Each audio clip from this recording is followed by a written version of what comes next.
భారత్ పర్యటనలో రష్యా అధ్యక్షుడు పుతిన్. పాలెం ఎయిర్పోర్ట్లో పుతిన్కు ప్రధాని మోడీ ఘన స్వాగతం. ఎయిర్పోర్ట్ నుంచి ఒకే కారులో వెళ్లిన పుతిన్, మోడీ రక్షణ, వాణిజ్యం, ఇంధన రంగాలపై జరగనున్న కీలక చర్చలు.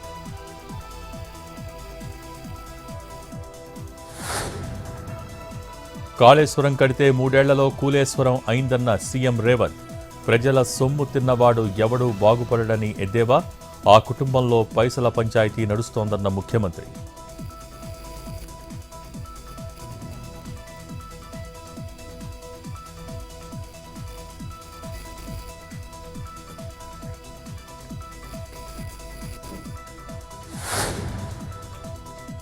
రేపు మన్యం జిల్లాలో సీఎం చంద్రబాబు పర్యటన. భామిని ఆదర్శ పాఠశాలలో పేరెంట్స్, టీచర్స్తో మీటింగ్.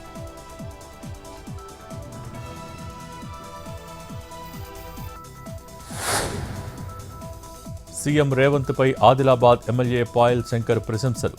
పార్టీలకు అతీతంగా అభివృద్ధికి కృషి చేసినందుకు కృతజ్ఞతలు.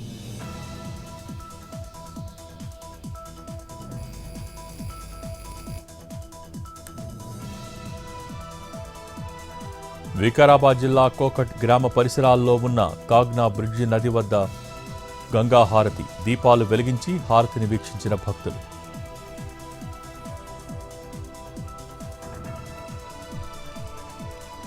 నెల్లూరు జిల్లా కండలేరు జలాశయం నుంచి దిగువకు నీటి విడుదల.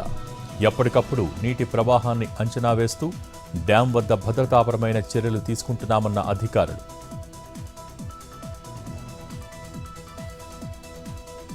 జగిత్యాల జిల్లా ఐలాపూర్లో వైన్ షాప్ వ్యతిరేకంగా మహిళల ఆందోళన. తమ కాలనీలో మద్యం దుకాణం వద్దంటూ రోడ్డుపై బైఠాయించిన మహిళలు. విజిలెన్స్ అధికారులకు వినతిపత్రం అందించాలని కోరిన గ్రామ కార్యదర్శి.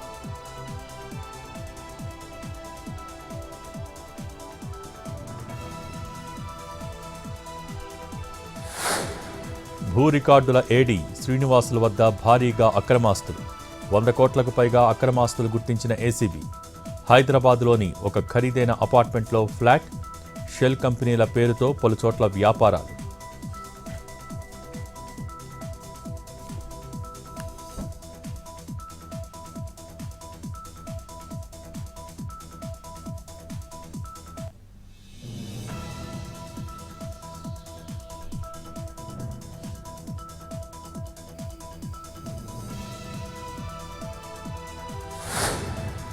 శ్రీకాకుళం జిల్లాలో పలు ఆలయాల్లో చోరీలకు పాల్పడ్డ 3 అరెస్ట్.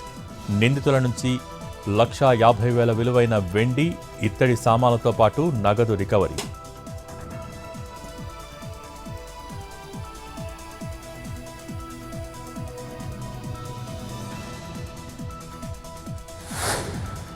పశ్చిమ బెంగాల్లో 32,000 మంది టీచర్లకు భారీ ఊరట. వారి నియామకాలను రద్దు చేస్తూ ఇచ్చిన తీర్పును తోసిపుచ్చిన హైకోర్టు. 9 ఏళ్లుగా పనిచేస్తున్న వారిని తొలగించలేమని స్పష్టీకరణ. హైకోర్టు తీర్పుపై ముఖ్యమంత్రి మమతా బెనర్జీ హర్షం.